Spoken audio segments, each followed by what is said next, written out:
This is the London Fintech Podcast, brought to you by your host, Mike Ballerman, bridging the worlds of suits and t-shirts, of finance and technology, bringing you insights, stories, and inspiration from the golden age of opportunity and innovation happening in London right now.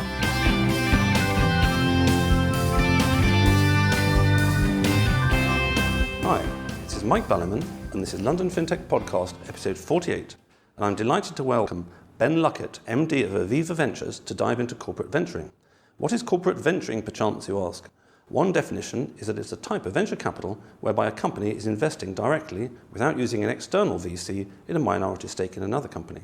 The Economist wrote an article in November 2014 entitled, "If you can't beat them, buy them," subtitled, "Fear of being displaced by startups is turning firms into venture capitalists."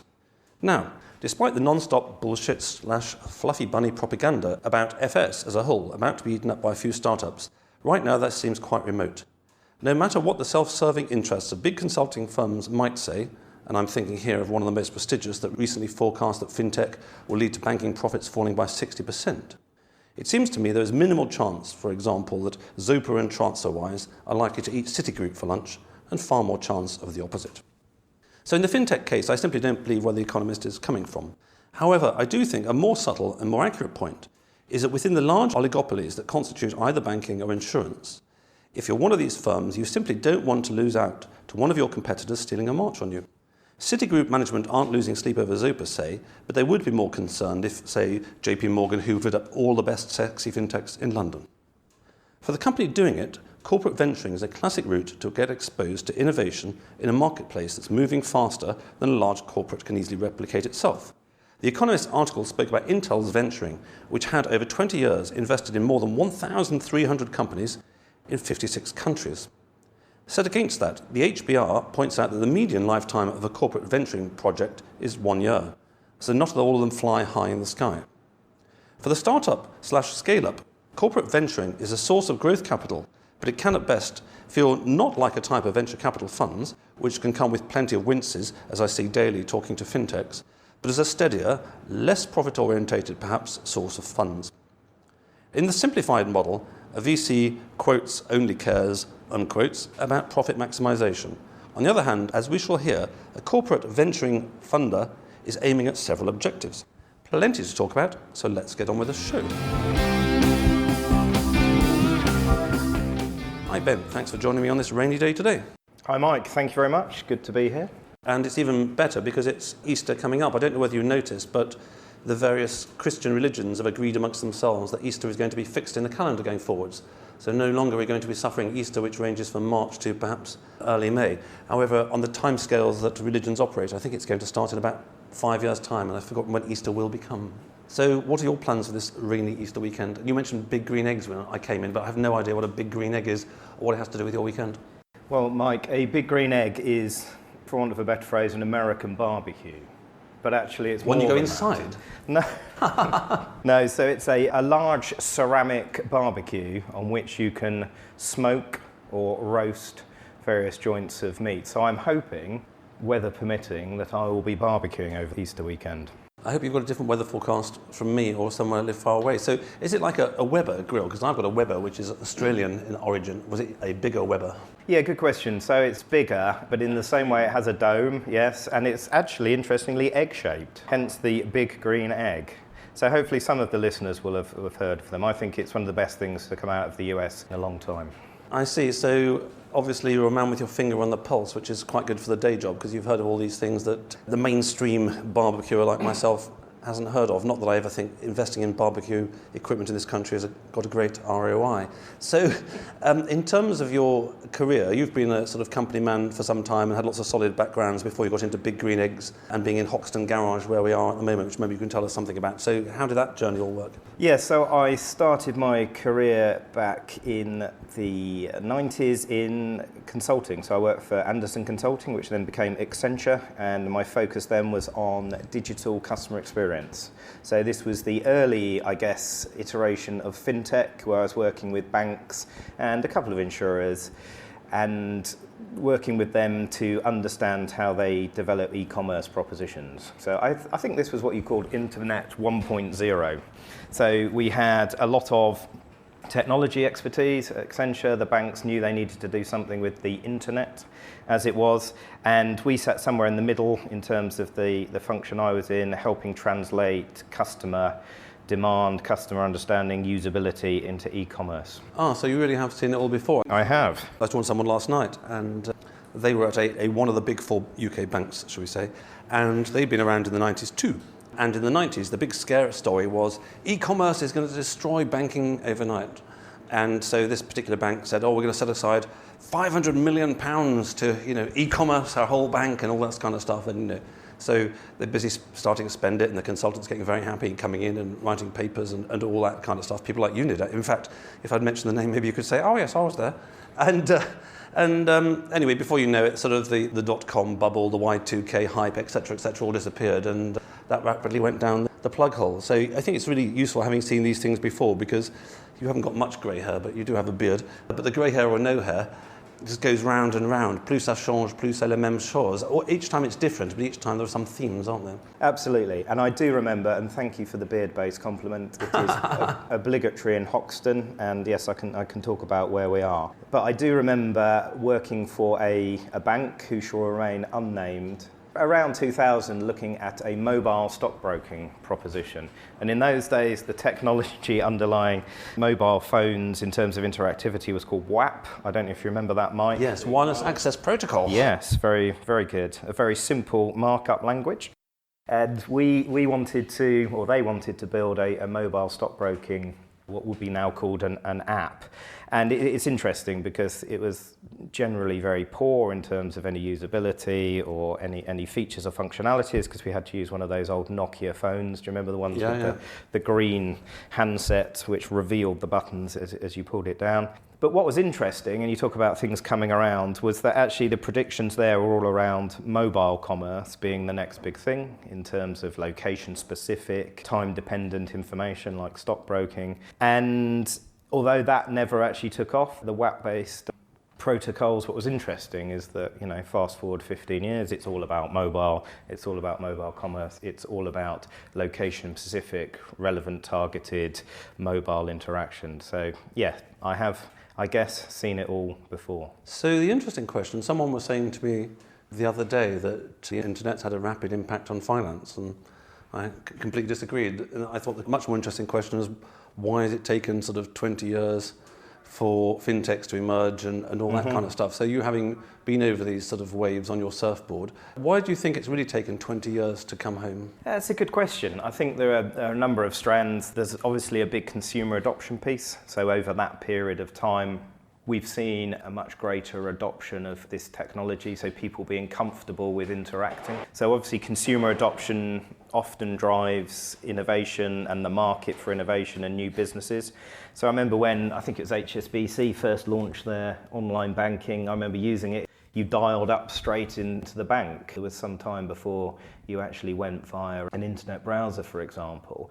And a lot of the thinking, if I remember correctly back then, was about security, about how people would be prepared to access their finances online. And I think although technology moves at pace, it takes a while for consumers to adopt different modes of behaviour. And I think back then, everything was very new and the interaction model was very different. So I think what we've seen is consumer adoption changing.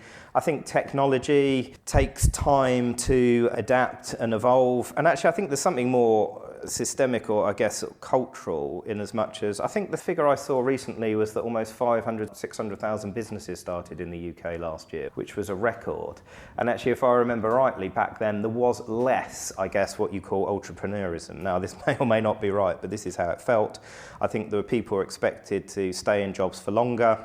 There was, I think, more feeling of safety, potentially. I could be making this up, though, in terms of people with jobs for life. And I think in the last sort of 15 years, we've seen a big change in the way that people approach employment, and some of the barriers and some of the playing fields being levelled in what it takes to be able to start up a business. Yes, I think that's true. I mean, I left Kleinwatts in 98, or actually it was no longer Kleinwatts, it was the Dresdner Bank. And not many people were crazy enough to go off and do anything indie in the UK back then, and as you say, it's changed. And these numbers like 500,000 new businesses last year, I'm always keen to deconstruct those into, let's say for the sake of argument, 400,000 of those would be people who are let go by efficiency savings at huge corporates, and then start their own consultancy, which is a one-person company, versus your true startup in Hoxton that starts with sort of two mates from university, and before you know it grows and grows and grows into, quotes, a real business. Yeah, it's interesting. So in the role that I do see a real mix between those two types. Right. So people for whom it is the obvious next step post-university to do something in terms of starting their own business from scratch because they've had a great idea, and those who have spent some time in corporate life who have decided now is the time to take that risk. And I don't know what the stats are, but I think I see in some ways possibly sort of 50-50 at the moment in terms of businesses that are either in one space or the other. And I've always been fascinated by how a corporate background or a corporate identity or corporate skills can be translated into the startup world, and kind of vice versa. I think we've got a lot to learn from startups, and startups often have a lot to learn from corporates, not in terms of how to do things at pace, for example, but in terms of how to commercialise, how to structure businesses. There's always a good two-way flow. Yes, it's a very interesting point. I mean, when we were talking a while ago, you'd mentioned that, and it's one of those sort of seeds that went into my mind, and I thought about it, and I thought, well, actually, with hindsight, one way or another, I've been doing that kind of thing for 30 years, whether it's been kind of like an entrepreneur within a company, creating something within the company that didn't exist, or whether it's on the outside and then having to deal with a corporate as client or potential purchaser. So it's much more nuanced. And, I sometimes get asked, well, if we give you your ideal job tomorrow, what size of company will it be? My answer is I've worked in companies of 1, 10, 100,000, 10,000, third of a million. I know that each of those models has got pros, each of those has got cons, and each of them has a certain feel to it. So, there's no right and wrong answer. And then just very briefly, mentioning the Hoxton garage that we're in, which is well trendy down here, and the symbolism of that and the impact of that. Someone cynically said to me the other day, so yes, Aviva, they've got this sort of place in Hoxton, so they think they're fintech as a result. There's a cynical perspective. My own life, I started my career in a startup which was in Bath University, Praxis Systems, it was in software. And then at a certain point of time, we moved into a lovely Georgian house in the centre of Bath, which then was very silent there because Georgian houses got small rooms, and so the project split up into lots of little warring factions. And the management then bought a more modern office, which was large and open plan. Each of those three buildings gave a different behaviour.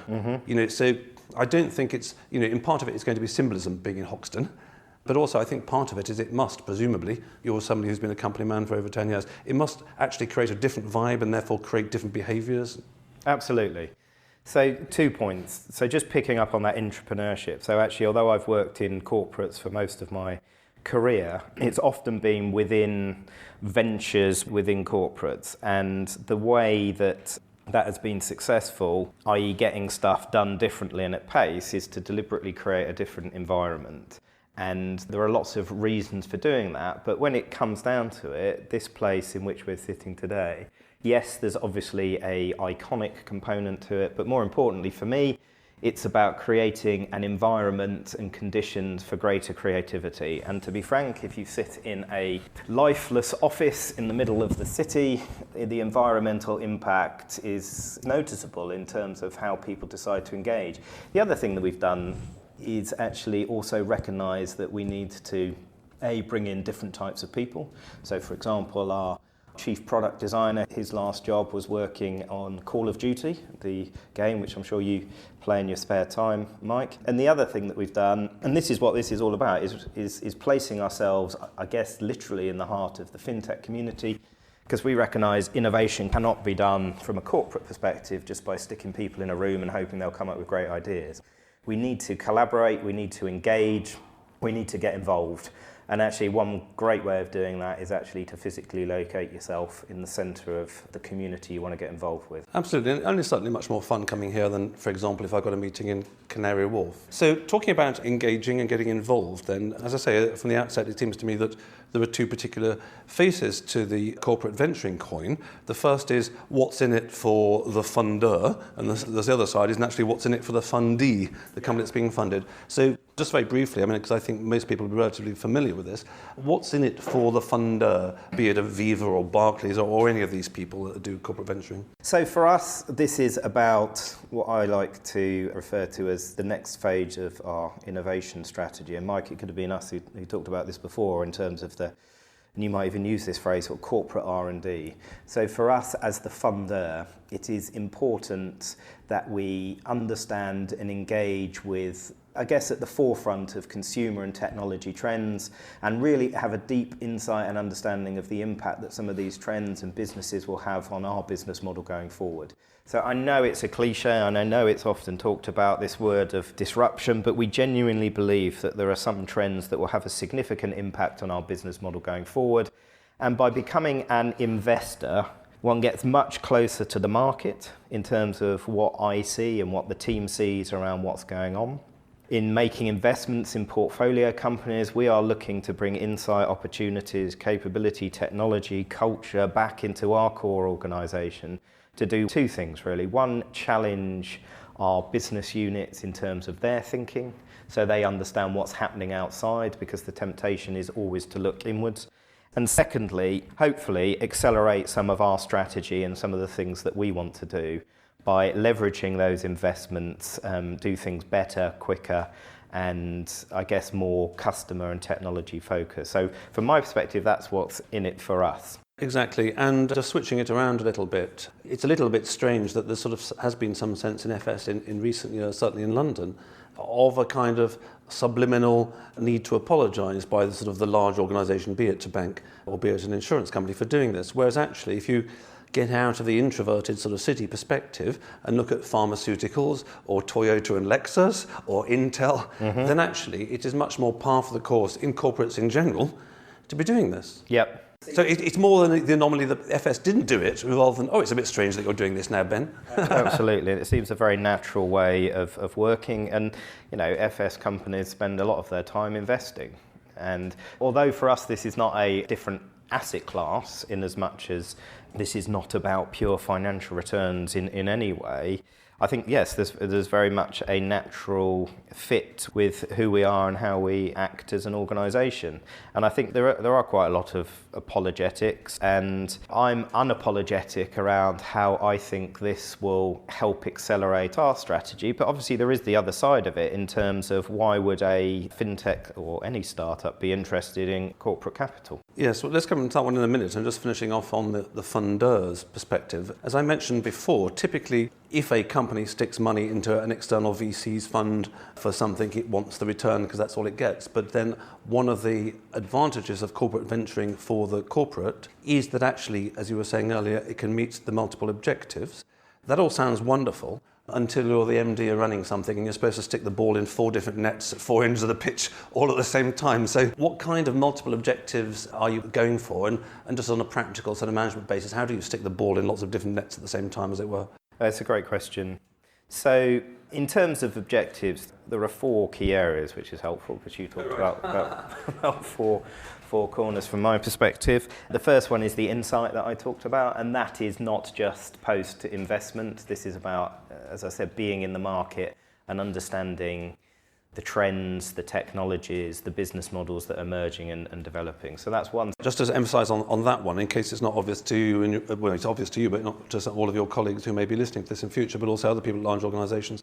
As I mentioned in my New Year special, one of the most difficult things is actually to find out what's going on in the coalface. There's something of a war on truth going on in the media and the PR companies, or even on Twitter, a kind of Facebooky hype around everything. The most difficult problem I find, and I'm in this world full-time, is actually finding out what's really going on. Yes. So there's a huge benefit of somebody going down the coal mine, going to the coalface and talking to the miners, as opposed to sitting in headquarters reading glossy brochures about, Fintech Innovation 2016. Absolutely, and there's a heck of a lot of stuff. I could spend all day, every day, reading, fintech reports and recommendations, and some of them are written on cloud 9 rather than from the coalface. Yeah, so that insight is about being where the action is happening rather than, a weekly digest from X, Y, and Z talking about what they think is happening. So that's really important.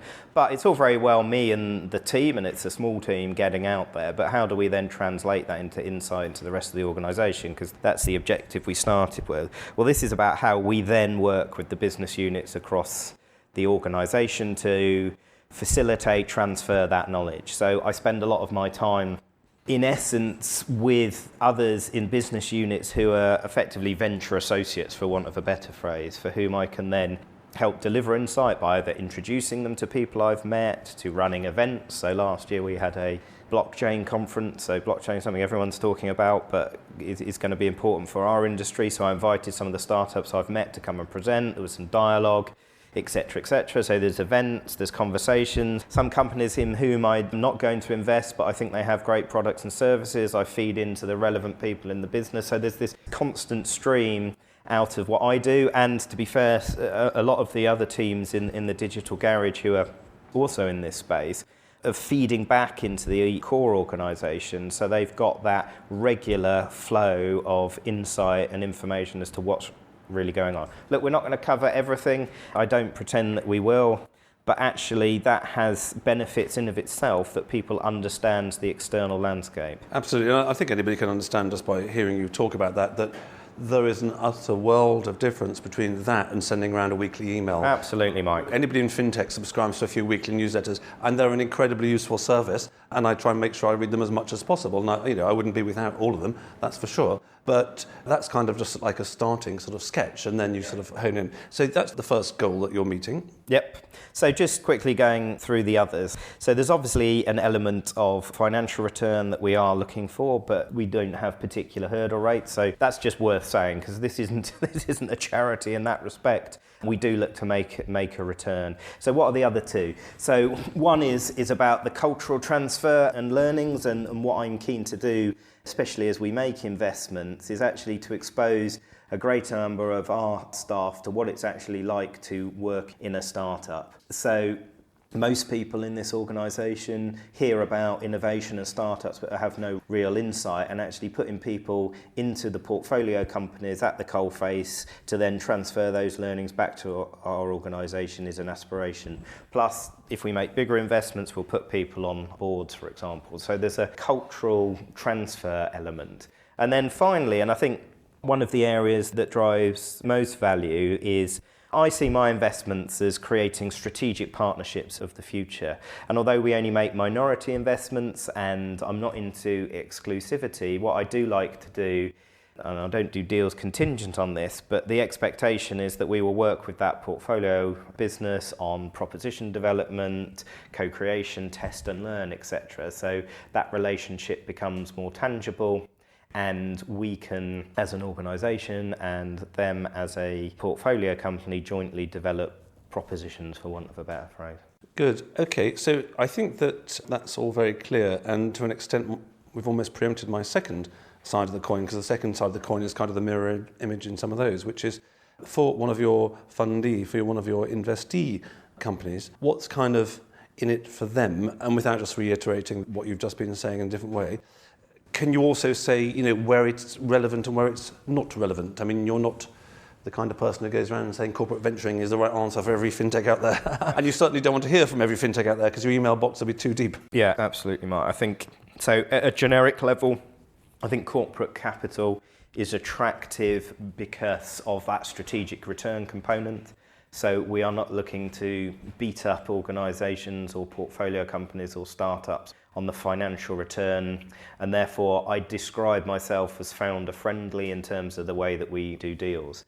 Then there's the obvious distribution and expertise angle. So Aviva in the UK, 17 million customers, obviously a strong brand in the financial services sector, access to customers and distribution, and also to expertise. We've got 30-odd thousand employees worldwide, but some of the best brains in terms of analytics, pricing, etc., finance, etc. So at a generic level, there is the opportunity to work closely with an organisation like ourselves and take both capital and access to those things that I've just outlined.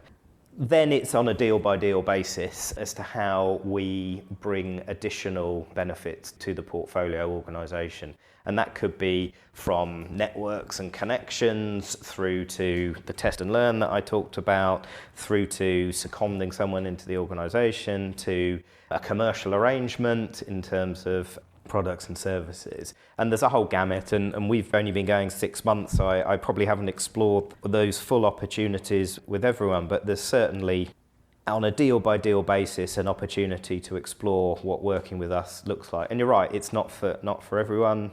We don't do first money, so the stage might be wrong. We might be the wrong kind of partner for what a fintech is looking to deliver, etc., etc. The people, there might not be a fit in terms of chemistry. So there are a number of reasons why it's not right in terms of our stage and their stage. But I think overall there is an attractive proposition for corporate venturing. Yes, and for the naive young ones who are sort of starting out on their journey, I always think it's like musicians trying to get a record contract. When you were a musician, certainly back in the day before anybody knew this kind of stuff, you just wanted to get a record contract, and then that was all wonderful and all that kind of stuff. But then a little bit later, as the decade goes by, you realise that you've actually been screwed over. Yes. And you can be a Jimi Hendrix, or you can be a Lemmy from Motorhead or whatever, and making no money whatsoever.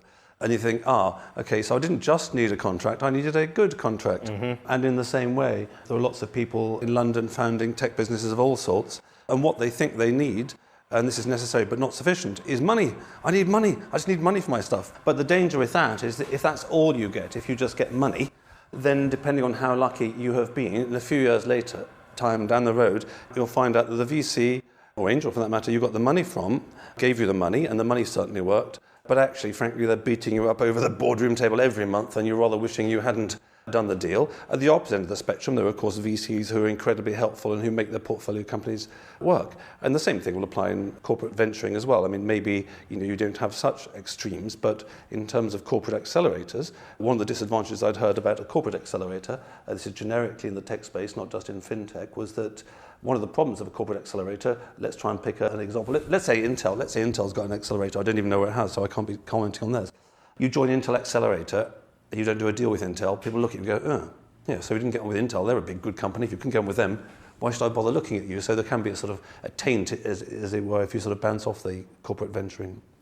So in terms of wrapping this up, time goes by quickly as it always does. In terms of Aviva Ventures more specifically, rather than the corporate venturing point, which I think is a very good one, I think it's one that's not well enough understood in fintech as a route forwards. I'd read that I think you've got, at the moment, a plan to spend £20 million for each of the next 5 years. So if there's an overlap between fintech podcasting and Aviva Ventures, let's have a conversation when the microphone's off, because I can help you spend some of that money on new microphones and all sorts of ideas there. More specifically within that, what kind of things are you looking to do? What do you need more of? And also I think it's important on something like this, which is going to go out to over 2,000 people, what actually don't you want? Because you don't want 2,000 emails on Tuesday saying, can we have some of your money? Yeah, absolutely, especially as I will be on holiday. Well, I'll send my email this afternoon, so get to the top.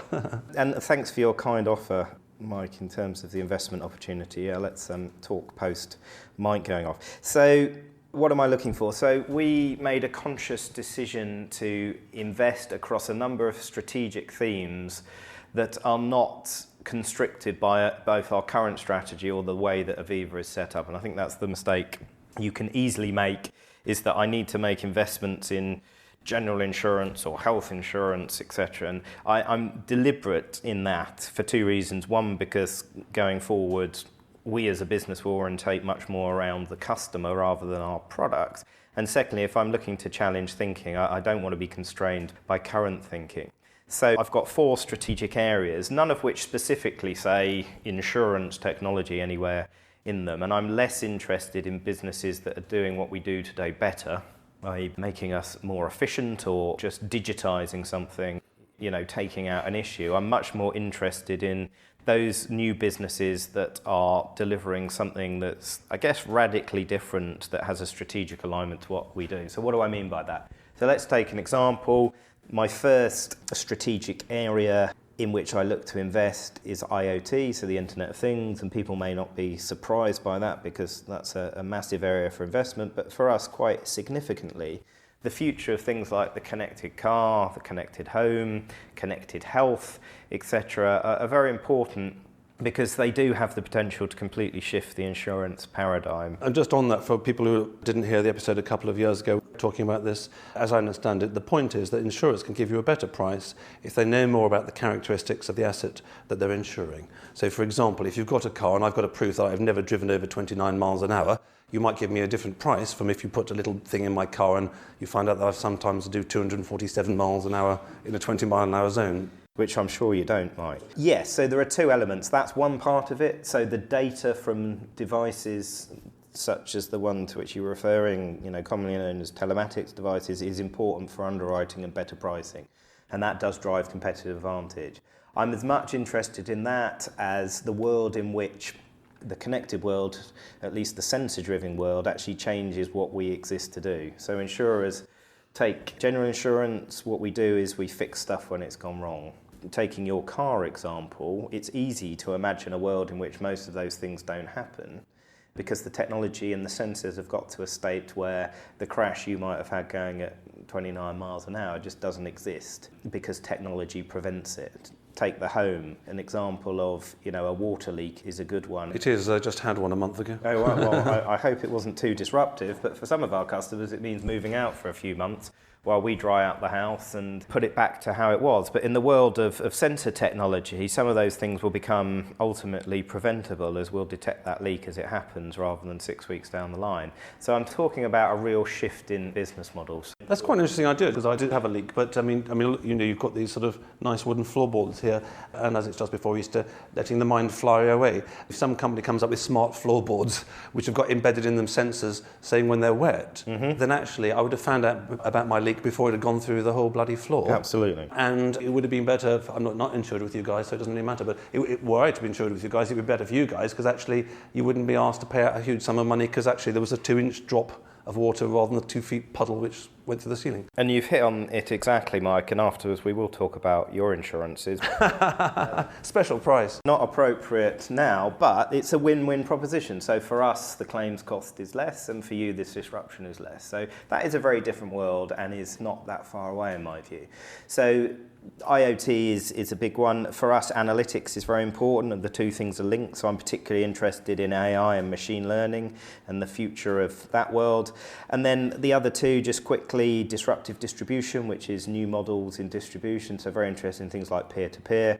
And finally, because of the way the market is changing in savings and investments, for example, we're particularly interested in innovative, customer experience-led digital finance propositions. So people talk about robo-advice, those kind of new businesses that are looking to disrupt personal financial management and advice. Right, okay, so that's very clear. I mean, just wrapping up on a point I should probably ask you at the beginning, which is about insurance fintech as a whole. I mean, all the hypesters this year are saying, insurance is the next one to be disrupted.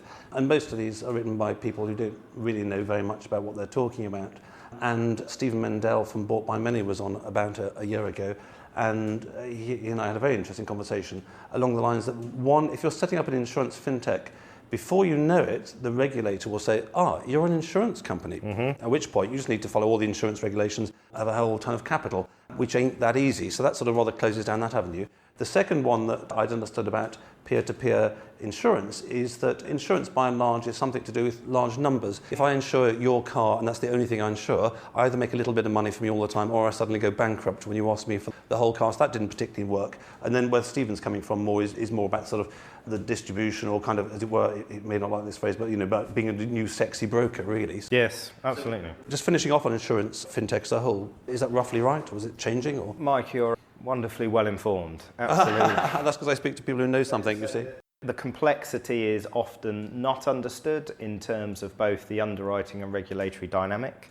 The barrier to entry for insurance end-to-end is actually quite high in terms of capital provision and solvency levels, etc. However, insurance at its very core is only peer-to-peer at scale, in as much as everyone pays in and some people pay out and others don't from an insurance perspective. So the economics are based around that, and in fact we're 320 years old as a business, and it started, insurance started just down the road in the coffee shops of London where people came together to share and transfer risk. So we are coming full circle. I don't think the peer-to-peer models are in the place that they need to be to fully disrupt the industry, but we're certainly looking in that space and understanding how things are evolving. But yes, the barriers to entry from an insurer, an end-to-end insurer, are still high, and I think there will be some time before that market is fully disrupted. Excellent. Well, thanks for that, Ben. It's been a really clear, rapid run through the corporate venturing and where you're going, and the areas you're looking at, and the whole insurance fintech. And I've always said this, and increasingly fintech is coming around to the same thing, that it's very, very silly to say small company good, big company bad. As I said before, I've worked in them of all sizes. There are pros and cons in them, and the idea that all the smart people are in fintech is a delusion. And actually one of the interesting areas that you're working in practically, and I'm doing it sort of indirectly, is the interface between the small and large. And actually there it requires someone who is, as it were, bilingual. Someone who can speak organogram. Absolutely. And someone who can sort of speak whatever they call dirty burgers or something in Hoxton. So thanks for that, Ben, and I hope you get your green egg out on what's promising to be a typically rainy Easter weekend. Thanks, Mike. Let's hope so. Thanks for listening. If you enjoyed the show, please subscribe on iTunes or your podcast app, or sign up at londonfintechpodcast.com for email alerts on new episodes. Live long and prosper.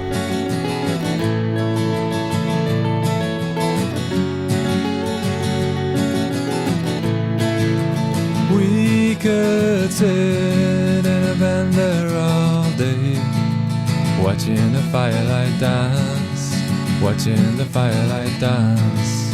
We could walk in the mountains before dawn, watching a happy moon ride, watching a happy moon ride.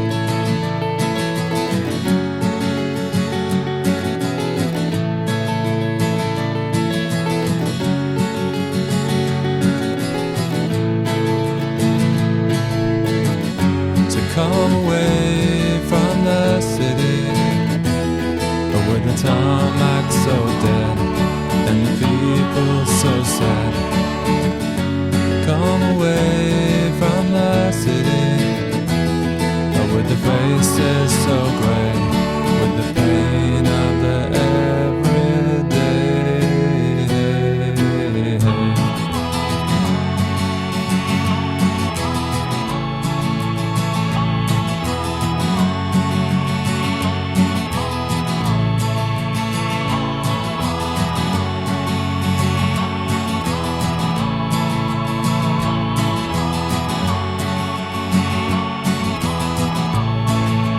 We are wild like the mountains and the trees. Can you see what I mean? Can you see what I mean? We fit in between the earth and the sky. Kiss the city goodbye, wave the city goodbye, wave the city goodbye. The city goodbye. Watch the firelight dance with me. Watch the firelight dance with me. Watch the firelight dance with me. Watch the firelight dance with me. Watch the firelight dance with me. Watch the firelight dance with me. Watch the firelight dance with me. Watch the firelight dance.